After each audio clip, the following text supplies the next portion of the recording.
Did you know that former Stanford athlete Peter Dukes invented the pumpkin spice latte?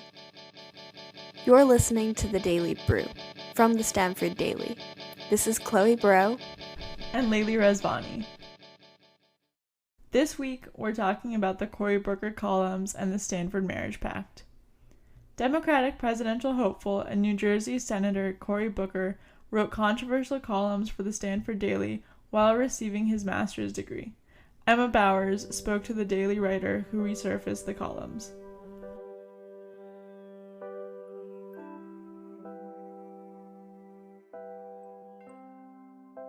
In a 1992 column for The Daily, current New Jersey Senator Cory Booker admitted to groping a female friend while in high school.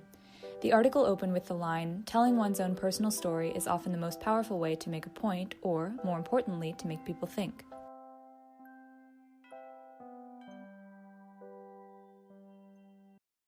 Booker certainly shared several personal stories during his tenure at The Daily, writing around a dozen articles about his changing and conflicted views. When he announced his candidacy for the 2020 presidential election earlier this month, The Daily published an article entitled "Presidential Hopeful Cory Booker's Intimate Daily Columns on Race, Homosexuality, and Groping Incident Resurface." We sat down with Katie Keller, one of the authors of the piece, to discuss Booker's articles and her own journalistic process. She first described the morning that Booker announced his candidacy. We woke up in the morning, saw the CNN update that he had released a video saying he was running for president, and since he's a Stanford alum, this was definitely, we wanted to write some sort of story about this. So I ran over to the Daily house. My editors started texting me, like, you gotta get here right away. And I was like, okay. My initial thing when I sat down actually wasn't to write about the column as much at all. I sat down and I was going to write just sort of a 400-word synopsis of his platform and like what he did at Stanford, and mention the fact that he wrote columns for the Daily, because I did know that, like, that's been public information for a while. He's very involved at Stanford. So we started kind of poking around in the actual columns that he wrote, and what we found was pretty spectacular, and it rang a bell because I had seen the headline before that Booker had written a column in which he admitted to groping a female friend. We started reading these columns, and there's, I think, more than a dozen of them. There's a ton of columns.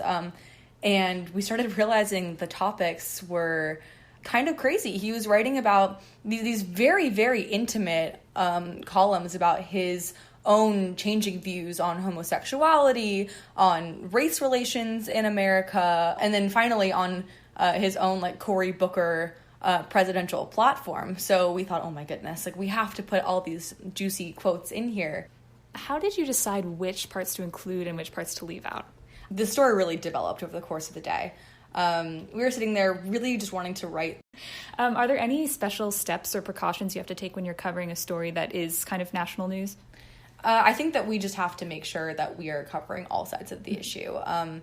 And usually we would reach out to lots of sources, and I actually did email his old opinions managing editor, who got back to me with some quotes. What we really wanted to focus on in that case then was getting the full picture.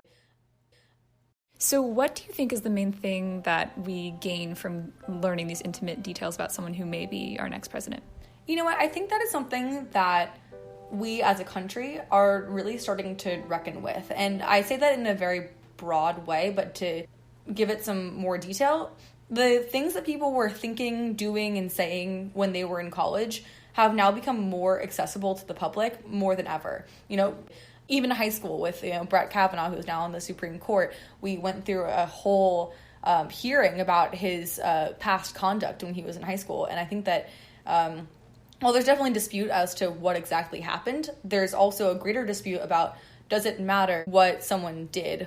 It would be a false equivalence to say that all of these cases are exactly the same, but I think that it is one more story in the canon of, let's look back at what these highbrow politicians were doing and thinking and saying when they were in college, and think about how that makes us feel about them.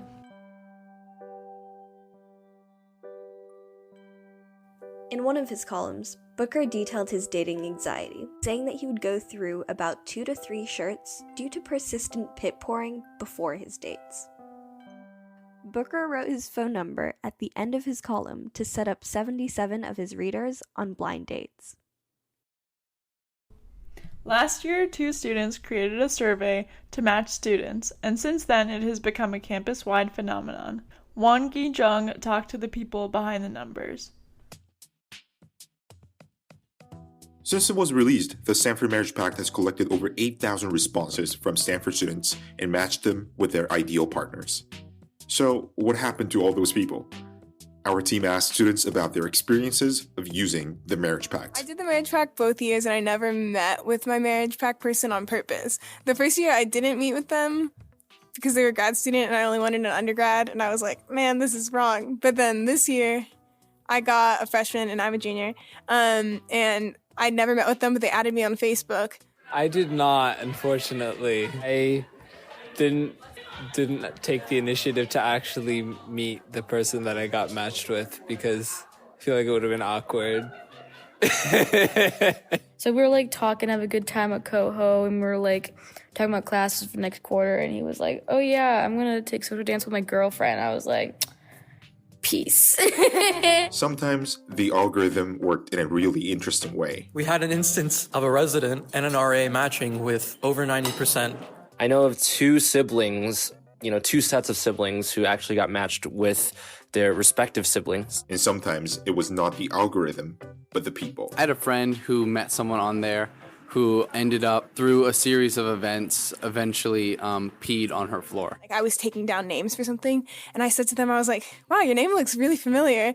And then he was like, I don't know, maybe you've just seen it around before. And I didn't figure out why his name looked familiar, but he clearly recognized me, and I was wearing a name tag too. But he's asking me asking me a lot of questions about myself, and I was like, I don't understand why you're asking these. And then the next day, I randomly remembered that was my Marriage Pact match. Our friend was like, okay, I'm just gonna send it, and she texted him, hey hubby, and then she never really got a response. And then 3 months later, during winter break or something, he texts back, hey wifey, and everybody freaked out. But that was about it. What's common among them was that they all had different expectations. Being emotionally open, I think, was one of the questions, so I ranked that high. The simplicity question was really weird.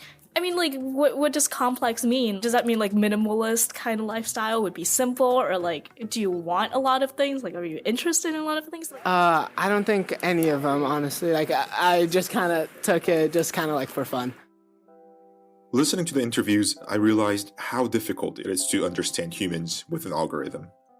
However well designed it is, the way we use it varies by person. Someone doesn't care at all. Someone thinks too much about it. It's like an actual relationship. Maybe that's why sometimes we just have to enjoy the randomness in our lives.